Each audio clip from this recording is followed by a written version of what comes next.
Hello YouTube, the Kingpin of Cinema here, and as a viewer request, me and the QB999 are showing off some of our Magic decks. And as a bit of a disclaimer, we are not pro players. We are casual players. We cannot stress this enough. Well, put it in a better way, we are seasoned casual players. I wouldn't say that. I would just say casual. Well, you're casual. I'm seasoned casual because I've been doing this for a while. So since it's Halloween, I decided that it would be fun to show off some Halloween-themed Magic decks. And the first one I picked is Zendikar's Vampire set. Now, this is almost purely Zendikar. I went a little bit outside the set. But if you guys have any suggestions, feel free to put them on the comment boards. Hopefully you get some ideas for your own vampire decks. And if you just have a crazy idea for a deck, go ahead and put it on the comment board. You know, one thing I love doing is debating cards. Just leave some comments on there, and we'll try and get back to you as fast as we can. If it's Halloween themed, does that mean all the girl vampires are going to be slutty? Yes. That's one thing I love about Magic, is the slutty vampire girls. Alright, so we're going to start up here with the sorcery spells. Yay. Forgive the lack of quality because we can only do so much with this LG Flip. But here we got some Dark Rituals. Now my theory on black decks is you always run Dark Rituals in a black deck. If you're going to have a black deck, you got to have Dark Rituals. Then we got Temporal Extortion. This is outside the set. This is Planar Chaos. And I run that in here because, well, it's a damn good card. For 4 mana, you can get an extra turn or cause your opponent to lose half their life. And to me, that's pretty darn good. Next, we have Vampire's Bite. Somewhat necessary card for a vampire deck. It's pretty good. It's got a pretty good kicker. Give a creature +3/+0, and if you kick it, you get lifelink. That's a pretty funny way of calling it kicked, if the card was kicked. I don't know, I always thought that was kind of silly. Then Profane Command, a pretty good card. Blood Tribute. This is a pretty necessary card for a vampire deck, if you ask me. Have your opponent lose half their life and then gain half their life. Now there's an enchantment that basically you could use to one-shot an opponent. I do not remember the name of that card, nor do I have it. But if you want to run that combo, I'd highly suggest it. Then here, this is a card, Seclocrum. Basically, this card saves your life. I cannot stress that enough. Basically, all damage dealt to you is redirected towards one of your creatures. So if somebody's running something gay that would one-shot you, well, this card saves your life. This card has saved my life many times, and anytime I use a black deck, I always have one in there. Necromancy, no particular reason. I probably will end up taking it out. Next we have, well, if you want to know what it does, you take a creature card from any graveyard,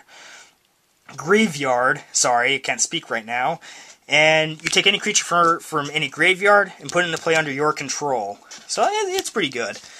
Yawgmoth's Will allows you to play cards in your graveyard as though they were in your hand.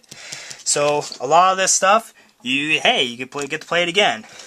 But then it's removed from the game, but oh well. Feast of Blood, I run 3 of these, and if you want to run 4 or 2, I'd say 3 or 4 is good for Feast of Blood.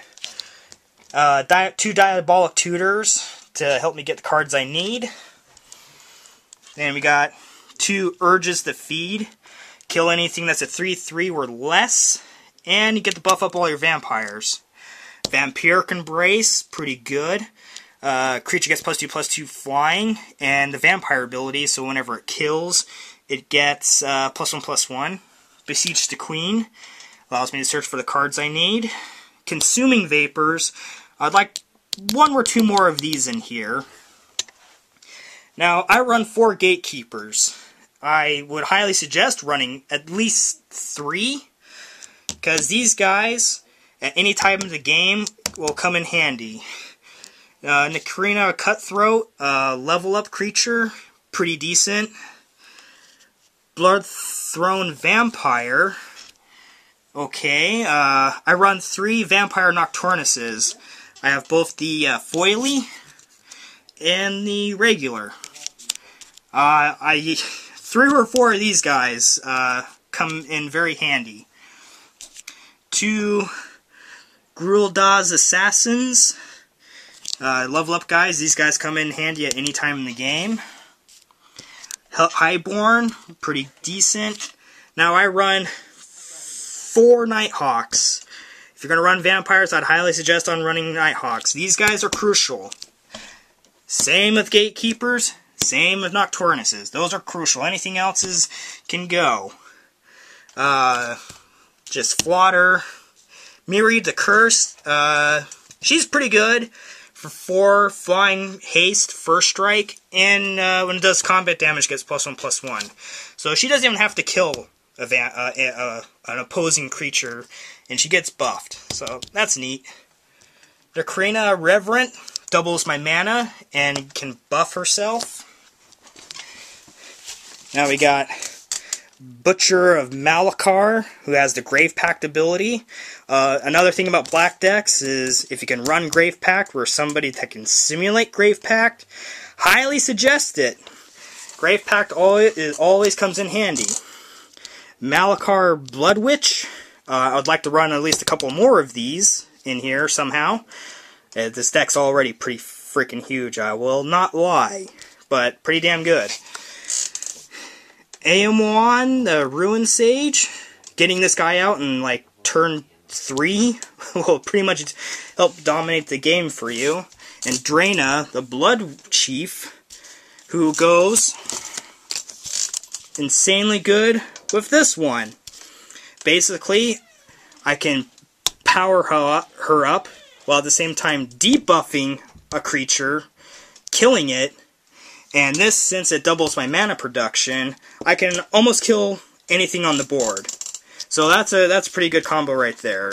Highly suggest, if you're going to run vampires, getting one of each of these guys. Or if anything, a couple of these guys, because they all come in handy. So that's my vampire deck. I hope you guys enjoyed it. If you have any suggestions, feel free to leave comments. Anyone that leaves nasty comments, well, you guys can just go screw yourselves, because we'll just knock you off the channel. Or block you. Or whatever. I don't care. I don't like youngins on my porch. So, hope you guys enjoyed it, and I'll see you all next time.